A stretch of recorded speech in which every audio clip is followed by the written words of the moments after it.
नमस्कार, मैं कैलाश शर्मा एक बार फिर उपस्थित हूं आपके सामने कक्षा 9 संस्कृत शारदा के दूसरे पाठ का अभ्यास कार्य लेकर, जिसका नाम है सुखस्य मूलम धर्मः धर्मस्य मूलम अर्थः। चलिए अभ्यास कार्य की शुरुआत करते हैं। अभ्यासात जायते सिद्धिः, यानी अभ्यास से सफलता मिलती है। तो अभ्यास कार्य में पहला प्रश्न दिया है एक पदेन उत्तरम लिखत, यानी नीचे दिए गए प्रश्नों के उत्तर एक शब्द में लिखिए। पहला दिया है वास्तविक सुख से आधारः कः, अर्थात वास्तविक सुख का आधार क्या है। तो वास्तविक सुख का आधार क्या है? धर्मः, अर्थात धर्म। दूसरा प्रश्न दिया है कस्य अभावात स्वकर्तव्य पालनम कठिनम भवति, अर्थात किसके अभाव से यानी किसकी कमी के कारण अपने कर्तव्य का पालन करना मुश्किल हो जाता है। तो किसकी कमी के कारण होता है? पर्याप्त धनस्य। हम यहाँ केवल धनस्य भी लिख सकते हैं, यानी पर्याप्त धन की कमी के कारण हम अपने कर्तव्यों का पालन अच्छे से नहीं कर पाएंगे। तीसरा दिया है स्वस्थ आर्थिक व्यवहारः कतिविधः भवति, स्वस्थ आर्थिक व्यवहार कितने प्रकार का होता है, यानी पैसे का लेन देन अर्थात उसकी बचत, कमाई इत्यादि ये कितने प्रकार का बताया है? त्रिविधः, 3 प्रकार का। कौन कौन सा है? ईमानदारी से कमाना, दूसरा सोच समझ करके खर्च करना, तीसरा है भविष्य के लिए बचत करना। तो ये 3 प्रकार का स्वस्थ आर्थिक व्यवहार है। इसमें अगला प्रश्न दिया है कीदृशः आर्थिक व्यवहारः कदापि न करणीयः, किस प्रकार का आर्थिक व्यवहार यानी किस प्रकार की लेन देन नहीं करनी चाहिए। तो किस प्रकार का आर्थिक व्यवहार नहीं करना चाहिए? अनैतिकः, यानी अनैतिक आर्थिक व्यवहार नहीं करना चाहिए, यानी न तो गलत तरीके से पैसा कमाना चाहिए और न ही कमाए हुए पैसे को गलत तरीके से खर्च करना चाहिए। इसमें अगला दिया है स्वावलंबनम कस्य मूलम वर्तते, स्वावलंबन किसका आधार है? किसका आधार है? स्वाभिमानस्य, स्वाभिमान का मूल आधार है स्वावलंबी होना, अर्थात जो व्यक्ति स्वावलंबी होता है यानी आत्मनिर्भर होता है वही स्वाभिमानी होता है। तो इसलिए स्वाभिमान का आधार है स्वावलंबन। इसमें अंतिम दिया है जल बिंदु निपातेन क्रमशः किम पूरयते, पानी की एक एक बूंद क्रम से गिरने पर कौन भर जाता है? तो कौन भरता है? घटः, अर्थात घड़ा यानी मटका। ये था प्रश्न 1। आगे बढ़ते हैं प्रश्न संख्या 2 की ओर। दूसरा प्रश्न है पूर्ण वाक्येन उत्तरम लिखत, अर्थात नीचे दिए गए प्रश्नों के उत्तर पूर्ण वाक्य में लिखिए। पहला है सुखस्य मूलम धर्मः धर्मस्य मूलम अर्थः इतीदम प्रसिद्धम वाक्यम कस्मिन ग्रंथे प्राप्यते, यह प्रसिद्ध वाक्य कौन से ग्रंथ में मिलता है? तो कौन से ग्रंथ में मिलता है? कौटिल्यस्य अर्थशास्त्रे। तो हम लिखेंगे इदम प्रसिद्धम वाक्यम कौटिल्यस्य अर्थशास्त्रे प्राप्यते, यह प्रसिद्ध वाक्य कौटिल्य के अर्थशास्त्र में मिलता है। दूसरा प्रश्न है सामान्य जीवने कासाम आवश्यकता नाम पूर्त्यर्थम धनम आवश्यकम, अर्थात सामान्य जीवन में कौन सी आवश्यकताओं की पूर्ति के लिए धन की आवश्यकता होती है? तो वो कौन सी आवश्यकताएं हैं? सामान्य जीवने अन्नम वस्त्रम आवासः शिक्षा स्वास्थ्य सेवादीनाम मूलभूतानाम आवश्यकतानाम पूर्त्यर्थम धनम आवश्यकम, अर्थात सामान्य जीवन में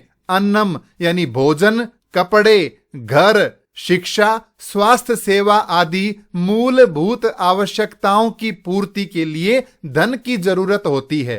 तीसरा प्रश्न दिया है ब्राह्मे मुहूर्ते कयोः चिंतनम आवश्यकम, ब्रह्म मुहूर्त में उठकर किन दोनों के बारे में, कौन सी 2 चीजों के बारे में चिंतन करना चाहिए? तो वो 2 चीजें कौन सी हैं? ब्राह्मे मुहूर्ते धर्मार्थयोः चिंतनम आवश्यकम, ब्रह्म मुहूर्त में यानी दिन के आरंभ में धर्म और अर्थ इन दोनों का चिंतन बहुत जरूरी है, यानी हमें दिन की शुरुआत में धर्म और अर्थ इन दोनों विषयों पर विचार अवश्य करना चाहिए।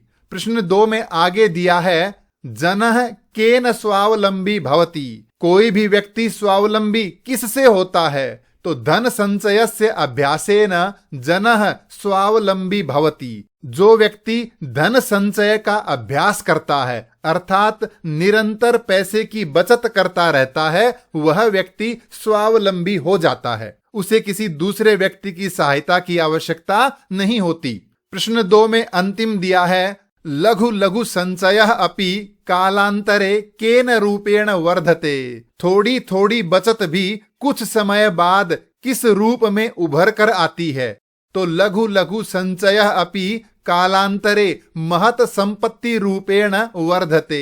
थोड़ी थोड़ी बचत भी कुछ समय बाद बड़ी संपत्ति के रूप में बढ़ जाती है।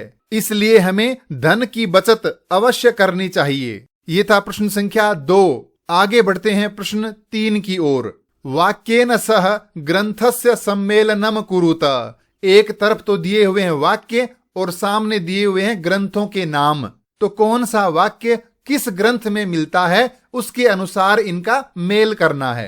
पहला है जल बिंदु निपातेन क्रमशः पूरयते घटः, अर्थात एक एक बूंद लगातार गिरने से घड़ा भर जाता है। यह कौन से ग्रंथ में है? चाणक्य नीति में। तो हम चाणक्य नीति को यहां से हटाकर यहां लिखते हैं। दूसरा है ब्राह्मे मुहूर्ते चौथाय धर्ममर्थम च चिंतयेत, अर्थात ब्रह्म मुहूर्त में उठकर यानी प्रातः जल्दी उठ करके हमें धर्म और अर्थ यानी धन इनके विषय में चिंतन करना चाहिए। ये कौन से ग्रंथ में कहा है? गरुड़ पुराण में। तो हम गरुड़ पुराण को यहां लिख देते हैं। तीसरा है सर्वेषामेव शौचानाम अर्थ शौचम परम स्मृतम, अर्थात सभी प्रकार की शुद्धियों में धन की शुद्धि होना बहुत जरूरी है।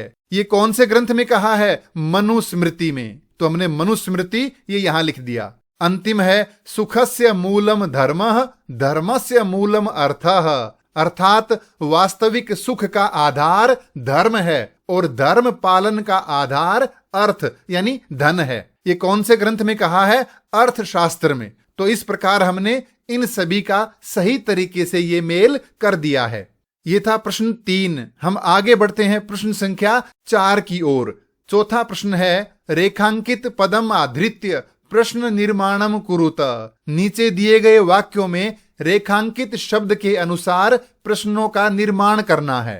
पहला है सुखस्य मूलम धर्मः, सुख का मूल सुख का आधार धर्म है। तो सुख का तो हम पूछेंगे किसका? तो ये सुखस्य है तो इसके स्थान पे क्या होगा?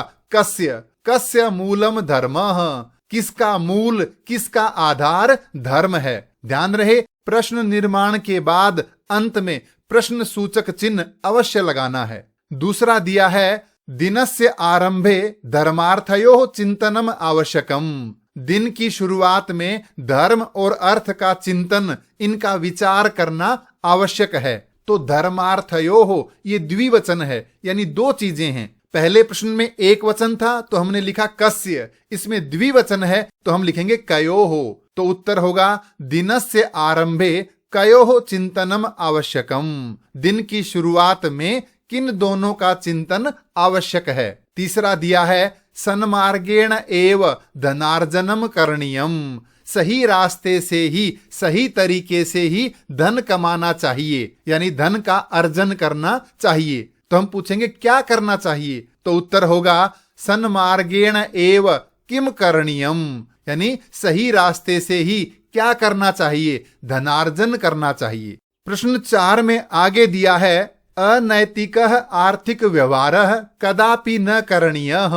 अनैतिक आर्थिक व्यवहार कभी भी नहीं करना चाहिए, अर्थात गलत तरीके से धन का लेन देन, न तो कमाना गलत तरीके से न गलत तरीके से खर्च करना, इसे कहते हैं अनैतिक आर्थिक व्यवहार। तो हम पूछेंगे कैसा व्यवहार नहीं करना चाहिए? तो प्रश्न बनेगा कीदृशः आर्थिक व्यवहारः कदापि न करणीयः। किस प्रकार का आर्थिक व्यवहार कभी भी नहीं करना चाहिए। इसमें अगला दिया है संकट काले स्वाभिमानी जनः अन्यस्य आर्थिक सहायताम नापेक्षते, अर्थात स्वाभिमानी व्यक्ति मुसीबत के समय दूसरों से आर्थिक सहायता नहीं लेता, क्यों? क्योंकि उसके पास अपनी बचत किया हुआ पैसा रहता है। तो स्वाभिमानी व्यक्ति सहायता नहीं चाहता, तो हम पूछेंगे कौन नहीं चाहता? तो प्रश्न बनेगा संकट काले कह अन्य जनस्य आर्थिक सहायताम नोपेक्षते, अर्थात मुसीबत के समय कौन दूसरे व्यक्तियों से आर्थिक सहायता नहीं लेता। इसे हम एक तरीके से और भी लिख सकते हैं, जैसे स्वाभिमानी व्यक्ति नहीं लेता तो हम लिख सकते हैं कैसा व्यक्ति सहायता नहीं लेता। तो उस स्थिति में प्रश्न होगा संकट काले कीदृशः जनः अन्य जनस्य आर्थिक सहायताम नापेक्षते, मुसीबत के समय कैसा व्यक्ति दूसरों से आर्थिक सहायता नहीं लेता।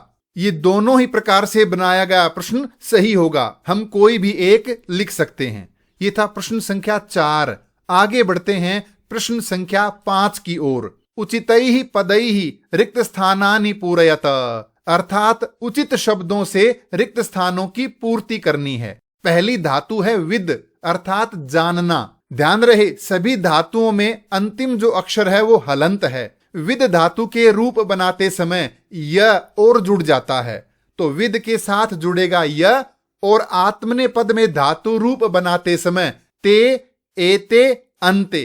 जैसे आपने पठती पठतः पठंती ये पढ़ा होगा, तो उसमें हम ती तह अंति ये जोड़ते हैं, तो इसमें क्या जुड़ेगा? ते एते अंते। लेकिन कुछ धातुओं के साथ यह भी जुड़ता है, जैसे विद में जुड़ा हुआ है विद्यते विद्येते विद्यन्ते। इन धातुओं में हमें यह नहीं जोड़ना, केवल ते एते अंते जोड़ना है। तो लभ धातु इसका हलंत हटेगा, भ ये पूरा हो जाएगा और ते जोड़ देंगे तो बनेगा लभते। द्विवचन में लभेते और बहुवचन में लभन्ते। इसी प्रकार अपेक्ष, इसमें हलंत हटके बना अपेक्षते, तो द्विवचन में क्या बनेगा? अपेक्षेते, बहुवचन में अपेक्षन्ते। वर्ध धातु बढ़ना, क्या बनेगा? वर्धते वर्धेते वर्धन्ते। सेव सेवा करना, तो ते एते अंते ये जोड़ेंगे तो सेवते सेवेते सेवन्ते। इसी प्रकार मोद धातु, मोद यानी प्रसन्न होना, तो इससे बनेगा मोदते मोदेते मोदन्ते। ये था प्रश्न संख्या 5। आगे बढ़ते हैं हम प्रश्न संख्या 6 की ओर। अधोलिखितानाम प्रश्नानाम शुद्धम विकल्पम चिनुत, नीचे दिए गए प्रश्नों के सबसे सही विकल्प को चुनिए। यानी 4 विकल्प दिए हैं, इनमें सबसे सही कौन सा है उसे चुनना है।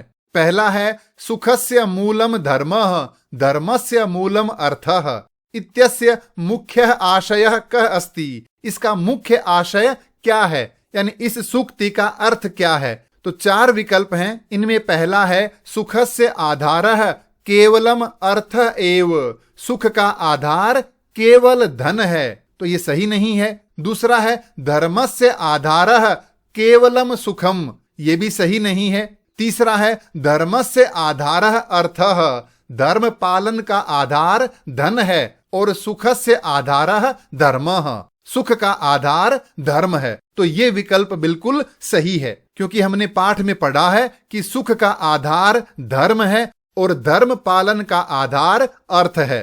तो इसमें तीसरा विकल्प बिल्कुल सही है। ये था प्रश्न 1। इसमें आगे दिया है गरुड़ पुराणे किम उपदिष्टम अस्ति, गरुड़ पुराण में क्या कहा है, क्या उपदेश दिया है।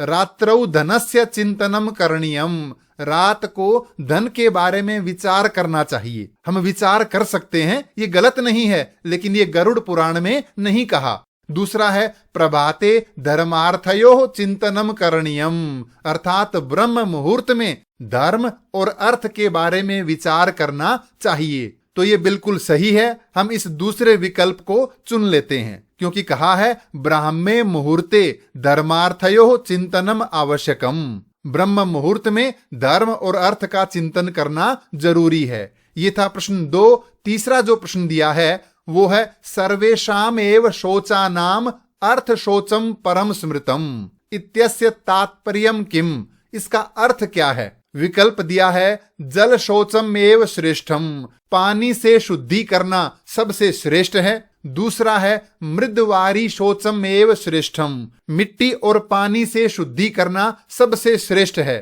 तीसरा है अर्थ शौचम सर्वोपरि, धन की शुद्धि सबसे श्रेष्ठ है। अन्य विध शौचेभ्य श्रेयः, यह शुद्धि अन्य सभी प्रकार की शुद्धियों में श्रेष्ठ मानी गई है। और चौथा है शौचस्य आवश्यकता नास्ति, शुद्धि की जरूरत ही नहीं है। तो इसमें सबसे सही जो विकल्प है वो है तीसरा। हम इस तीसरे विकल्प को यहाँ चुन लेते हैं। तो ये था इसमें तीसरा प्रश्न। इसमें जो चौथा प्रश्न दिया है वो है छात्रैः क्रियमाणः अपव्ययः कः, छात्रों के द्वारा किए जाने वाला अपव्यय कौन सा है, यानी छात्र किस प्रकार पैसे की बर्बादी करते हैं। स्वास्थ्य लाभाय व्ययः, अर्थात स्वास्थ्य के लिए, स्वास्थ्य सेवा के लिए खर्च करना, तो ये अपव्यय नहीं है, ये तो सही खर्च है। दूसरा है विद्यार्जनाय व्ययः, पढ़ाई के लिए खर्चा, तो ये भी अपव्यय नहीं है।